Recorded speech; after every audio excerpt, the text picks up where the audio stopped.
Hi guys, welcome back to my channel. My name is David and today I am going to be doing more of a discussion video as the book that I'm going to be talking about is fairly well known. Even if you haven't read it, you've certainly watched one of the movies. And that is Dr. Seuss's How the Grinch Stole Christmas. When Christmas was coming up, I was on eBay and I was thinking, do you know what?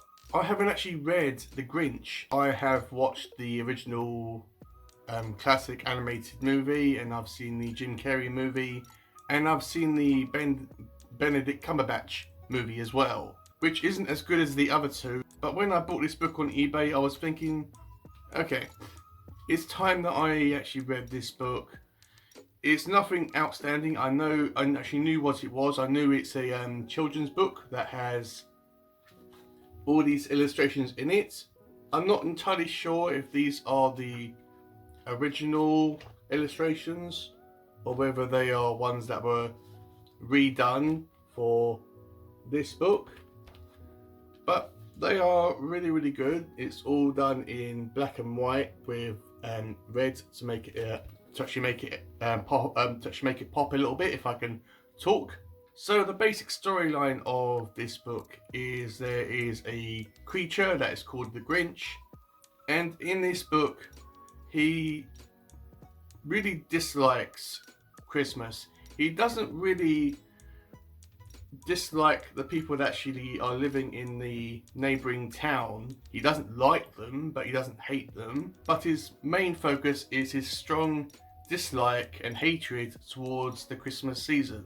But unlike the other movies that have kind of delved into the reason why the Grinch didn't really like Christmas, or where it all started and why he doesn't really like the festive season at all, basically where it all started and where it all kicked off. For example, the movies kind of suggested that there was a love interest that the Grinch had, and he tried to give her a present and everyone was basically making fun of him for actually doing that, and basically the way he looked. And also in the other movie, which starred Benedict Cumberbatch, it kind of didn't really explain it fully. It said that he disliked Christmas because he had a bad experience with it as a kid. But in this book, it doesn't really say exactly why the Grinch doesn't like Christmas. He just does. And that is fine. We don't actually have to understand why this creature dislikes Christmas so much. He just simply does. We don't actually have to know the full ins and outs of this creature and of this world. Although it does, I'm pretty sure it does briefly touch on the fact that the Grinch might be around 50 years old. But this book is a really charming, innocent book. It really is. The writing style is really good. This is the first Dr. Seuss book that I've ever read. And the rhyming in it is really good. It does flow really well, and it does actually encompass what Christmas means. I hope I'm making sense, guys. I really do.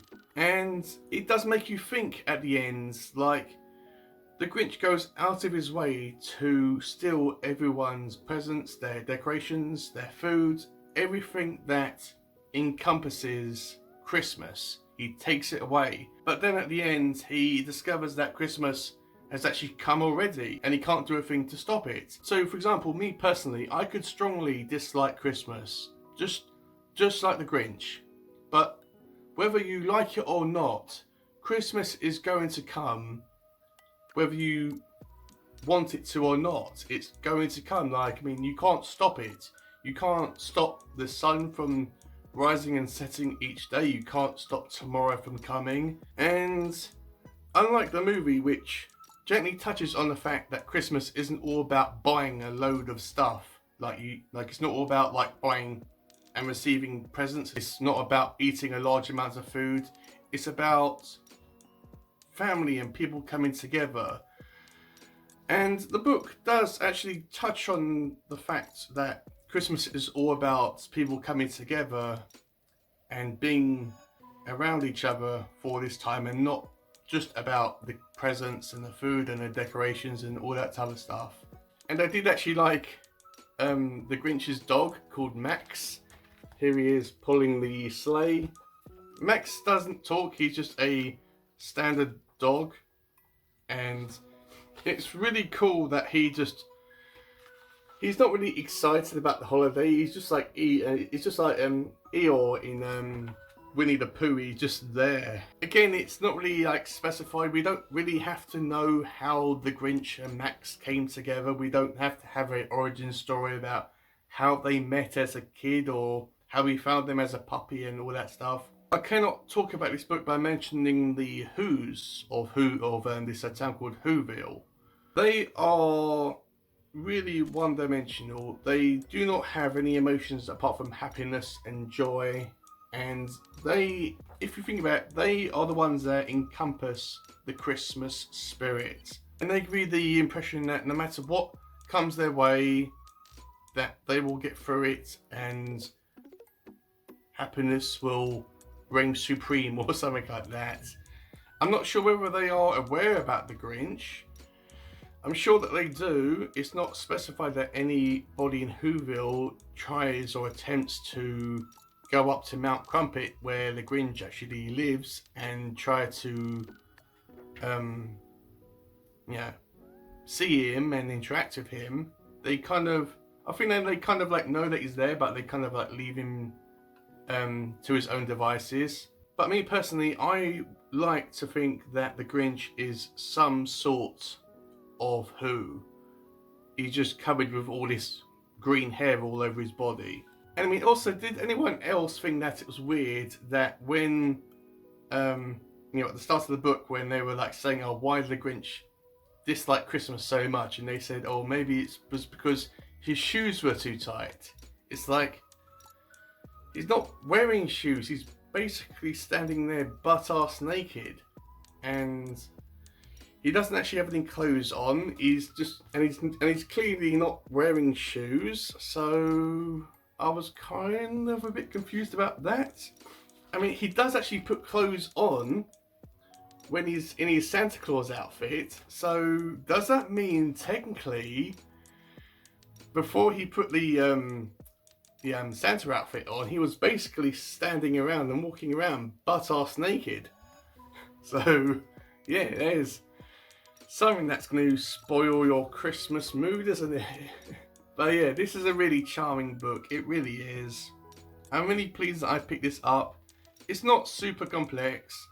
It doesn't focus around world building and lore and character arcs. No one really has a character arc in it apart from the Grinch, which, fair enough, he's the his name's in the title of the book, rather.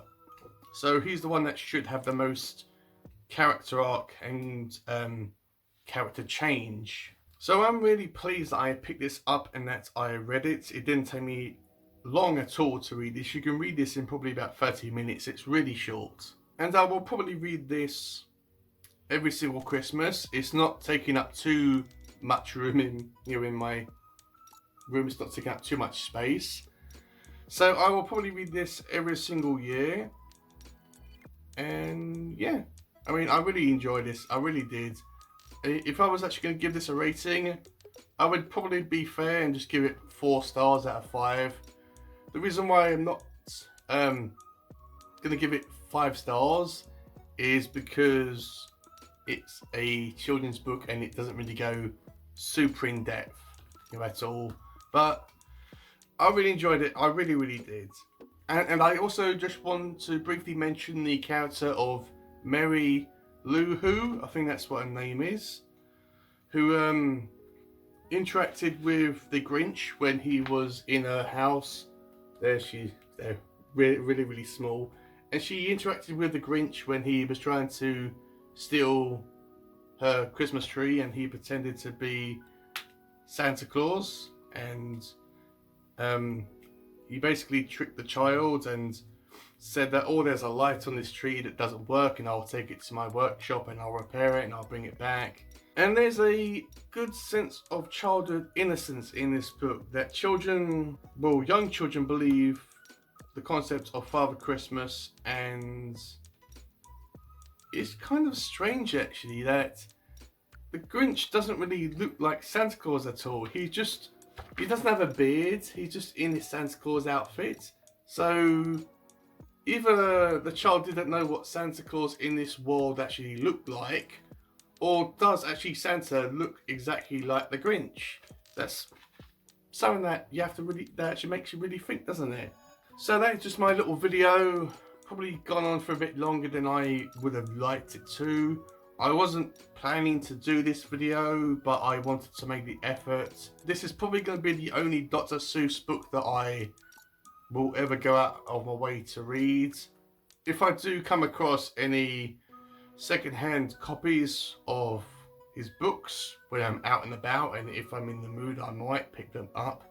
But I'm not going to actively go out and buy some more Dr. Seuss books. But let me know if you have read this book, if you have seen the movies, what one did you prefer? I mean, obviously I prefer the original animated movie, but I really do have a soft spot for the Jim Carrey movie. But let me know what you thought of them, and comment down below. Let me know if you've read this, or maybe if I've intrigued you to pick it up. It's definitely worthwhile reading. So if you have enjoyed this video, please give it a like, comment down below, subscribe if you want to. If you do subscribe, please click on that bell, as it will remind you whenever I upload videos, which are every Monday and Friday. I will have a link down below to my Goodreads account in case you want to follow me on Goodreads and see what I'm reading. And with all that out of the way, have a Merry Christmas, read some awesome books, and I will see you all in my next video.